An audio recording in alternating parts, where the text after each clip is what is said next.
Hello guys, welcome back to my YouTube channel knowledge begins.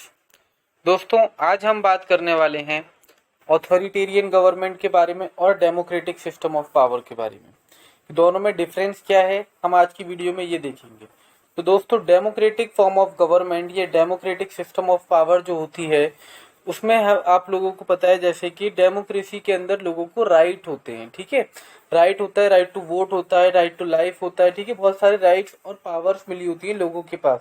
यानी कि democracy एक ऐसी फॉर्म ऑफ गवर्नमेंट होती है जो लोगों से चलती है। ठीक है, जो डेमोक्रेशिया से वर्ड आया है, डेमो यानी कि पीपल और क्रेशिया मीन्स रूल। यानी कि डेमोक्रेसी एक ऐसी फॉर्म ऑफ गवर्नमेंट होती है जहाँ पे लोगों का रूल चलता है। ठीक है, दूसरी तरफ बात करें authoritarian system of power. Authoritarian term जो है ये यूज किया जाता है दोस्तों डिक्टेटरशिप के लिए। तो ऑथोरिटेरियन फॉर्म ऑफ गवर्नमेंट एक ऐसी फॉर्म ऑफ गवर्नमेंट होती है जो कि बिल्कुल ही डेमोक्रेटिक सिस्टम के अपोजिट होती है दोस्तों। इसमें लोगों के पास कोई राइट नहीं होते, कोई पावर नहीं होती और ना ही उनके पास कोई अधिकार होता है। तो आज हम वन बाय वन देखेंगे कि डेमोक्रेटिक सिस्टम ऑफ पावर में और ऑथोरिटेरियन सिस्टम ऑफ पावर में क्या डिफरेंस है दोस्तों। तो देखते हैं, स्टार्ट करते हैं। First point, a democratic system of power is elected by the people for a fix term. जो एक डेमोक्रेटिक सिस्टम होता है जिसमें जैसे कि हम जानते हैं डेमोक्रेसी के अंदर हम वोट देते हैं और अपने रिप्रेजेंटेटिव्स को इलेक्ट करते हैं, या डायरेक्ट डेमोक्रेसी में डायरेक्ट अपने लीडर को चुनते हैं। तो एक फिक्स टर्म के लिए चुनते हैं। जैसे कि इंडिया में देखें तो प्राइम मिनिस्टर को कितने साल के लिए चुना जाता है? 5 साल के लिए, इनडायरेक्ट वे में, है ना। तो that is the government can be change by the peoples in election. यानी कि 5 साल बाद लोग दोबारा से उन्हें चेंज भी कर सकते हैं।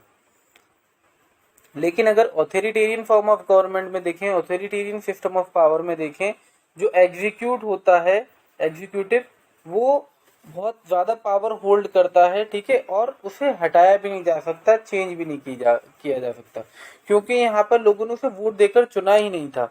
वो कैसे जीता?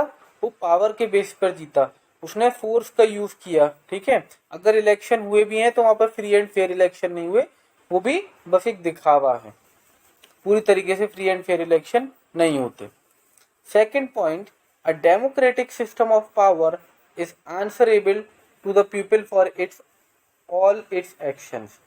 डेमोक्रेटिक फॉर्म ऑफ गवर्नमेंट जो होती है, जिसमें वो नेता होते हैं, जो हमारे रिप्रेजेंटेटिव होते हैं, प्राइम मिनिस्टर और जितने भी काउंसिल ऑफ मिनिस्टर्स होते हैं, वो सब आंसरेबल होते हैं हमें, क्योंकि हमने उन्हें चूज किया है, हमने उन्हें बनाया है, पावर हमारे पास है, तो वो हमें जवाबदेही है, हमें आंसर करेंगे वो। लेकिन ऑथोरिटेरियन फॉर्म ऑफ गवर्नमेंट में ऐसा नहीं होता। An authoritarian system of power is not answerable to the people for its action. और अगर आपने पूछा तो आपको गोली और मार देंगे या फिर आपको जेल में बंद कर देंगे ऑथोरिटेरियन फॉर्म ऑफ गवर्नमेंट में। लेकिन डेमोक्रेटिक में उन्हें जवाब देना ही पड़ेगा। Third point, the citizens are given certain basic और fundamental rights and liberties under a democratic system of power. जो एक डेमोक्रेटिक फॉर्म ऑफ गवर्नमेंट होती है, उसके अंदर लोगों के पास कुछ फंडामेंटल राइट्स होते हैं, लिबर्टीज होती हैं।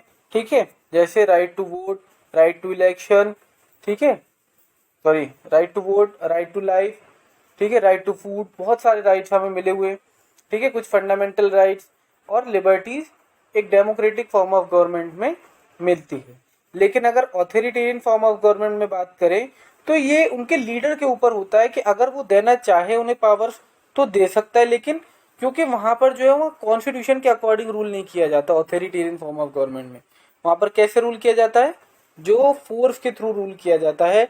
जो लीडर होता है वो अपनी पावर का यूज करता है, उसके हाथ में होता है सब कुछ। अगर वो देना चाहे तो दे भी सकता है, नहीं देना चाहे तो नहीं दे सकता। In authoritarian system of power, rights and liberties depend on the sweet will of the government. ठीक है, गवर्नमेंट के ऊपर डिपेंड करता है। नेक्स्ट पॉइंट दोस्तों, अ democratic system of power is welfare oriented and looks after the needs of the people. जो एक democratic system of power होता है, उसके अंदर एक वेलफेयर ओरिएंटेड होता है और मतलब जो भी एक्शंस लिए जाते हैं उसमें लोगों की भलाई देखी जाती है कि लोगों का इसमें कैसे भला हो रहा है, ठीक है। लेकिन एक ऑथोरिटेरियन फॉर्म ऑफ गवर्नमेंट जो होती है, उसका लीडर जो होता है वो ये चाहता है कि बस इसमें मेरा फायदा हो, ज्यादा से ज्यादा लोगों का फायदा हो या नहीं हो, वो अपना फायदा देखता है। तो एक authoritarian form of system of power further its own interest, वो अपना खुद का इंटरेस्ट देखता है बस, उसे नहीं मतलब किसी से, पब्लिक से, ठीक है। अब वो जिए या मरे, क्योंकि वो खुद भी मार दे देगा उन्हें अगर वो उसके खिलाफ आवाज उठाएंगे। तो वो नहीं चाहता कि इन लोगों के साथ कुछ भी अच्छा हो, बस वो ये चाहता है कि मेरे इंटरेस्ट बचा रहे, मेरे साथ सबका सब कुछ अच्छा हो और मेरे लिए हो जो हो, ठीक है। A democratic system of power allows the people to raise their voice, बिल्कुल ठीक है। एक डेमोक्रेटिक फॉर्म ऑफ गवर्नमेंट में हमें राइट मिला हुआ है, राइट टू स्पीच, है ना, हमें बोलने का अधिकार है।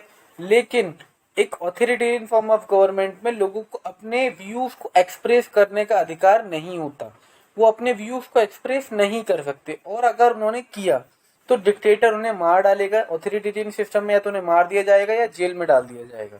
लेकिन डेमोक्रेटिक फॉर्म ऑफ गवर्नमेंट में ऐसा नहीं है दोस्तों। लेकिन अब तो ये बात अलग है कि अब ये भी इंडिया में भी ये होने लगा है। मुझे लग रहा है शायद हम ऑथोरिटेरियन या डिक्टेटरशिप की तरफ ही जा रहे हैं। अगर कोई आवाज उठाता है गवर्नमेंट के खिलाफ तो गवर्नमेंट उसको जेल में ही डाल देती है और आंसर भी नहीं कर रही है।